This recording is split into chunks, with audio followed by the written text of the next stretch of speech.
Our next unit is on imperialism, which is defined as one country's domination of the political, economic, and social life of another country, usually a weaker country.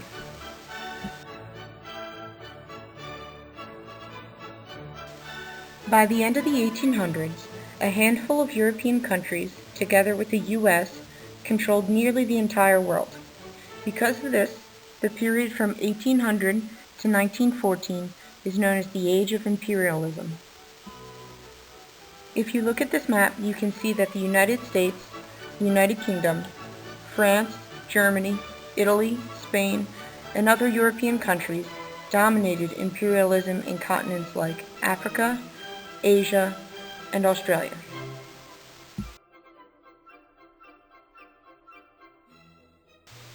Countries like England tried to expand their power by gaining international territories, as shown in this political cartoon.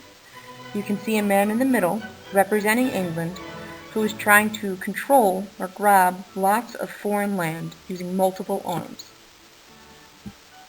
This image represents the European spirit of imperialism.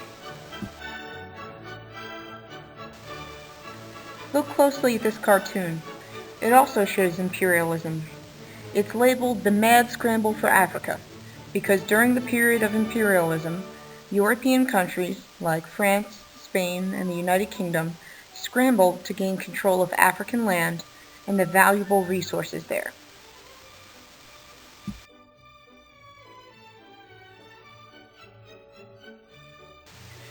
When discussing how European countries divided and controlled foreign lands, there's some important vocabulary that you need to know. The first word is colony, which refers to a territory ruled directly by an imperial power. The next word is protectorate, which is a place that had its own local government, but its policies were directed or guided by a foreign power. The next term is sphere of influence, which refers to a region where imperial powers had economic control or trading rights. Lastly, you need to be familiar with the term natives. Natives means the original residents of the lands being colonized, the people who the Europeans were taking control of. So there's three major factors that led to European imperialism. Two we're familiar with. These are nationalism and the Industrial Revolution. The third factor is new. It's referred to as the white man's burden.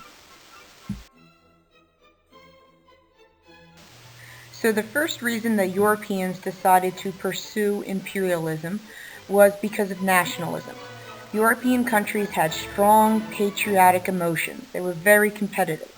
They wanted to gather wealth from around the world, and they also wanted to gather colonies to show their superiority or how much better they were. So basically, they thought whoever could gather and control the most colonies would be seen as the best or the strongest nation. This was a source of pride. A second factor leading to the age of imperialism was the Industrial Revolution. With the Industrial Revolution, we saw Europeans come to rely on, economically, factories and machines. In order to run these factories and these machines, there are certain natural resources that you need. So Europeans began looking for different places around the world where they could get these natural resources to run their machines. Additionally, they were looking for new markets. They wanted to find a new customer base that they could sell the finished goods to, the things that they were making in their factories. And lastly, you had so many Europeans getting wealthy from the Industrial Revolution that you now had a group of people who were willing to pay high prices for exotic products from foreign lands. Some of those exotic goods included bananas, oranges, coffee, tea, and cocoa, which was made into chocolate.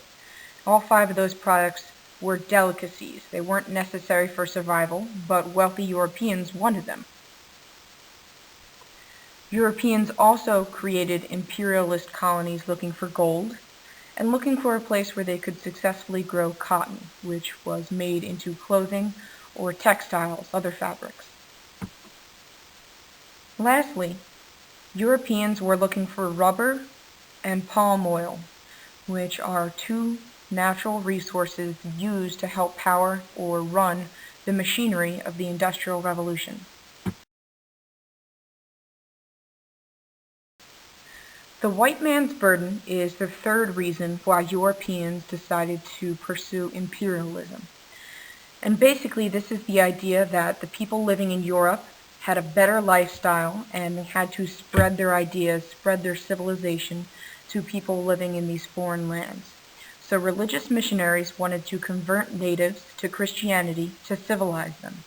And these missionaries often built hospitals, schools, and churches. Also, Europeans saw themselves as superior to natives. They felt they had a duty to spread their lifestyle, so they made natives speak European languages, dress in European styles, and abandon traditional customs, because they felt their way, the European lifestyle, was the only correct way to live.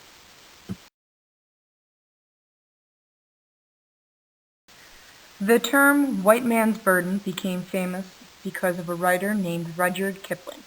He was a British writer who in 1899 published a famous poem called The White Man's Burden.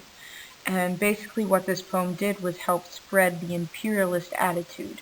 It inspired Europeans to spread their superior lifestyle to foreign lands. And it's something that we'll look at in class later this week. So to sum things up, we're looking at three major reasons for imperialism. The first one is nationalism. It was a matter of national pride to win colonies, to gain control of their other land. The second reason is the Industrial Revolution. Economically speaking, European countries needed materials to fuel their industrial economy, and then they needed new markets, new customers to sell finished goods that they made to. And lastly was this idea of the white man's burden, which is the idea that Europeans have a superior lifestyle to people living in the rest of the world, and they have a Christian duty to spread their lifestyle to others.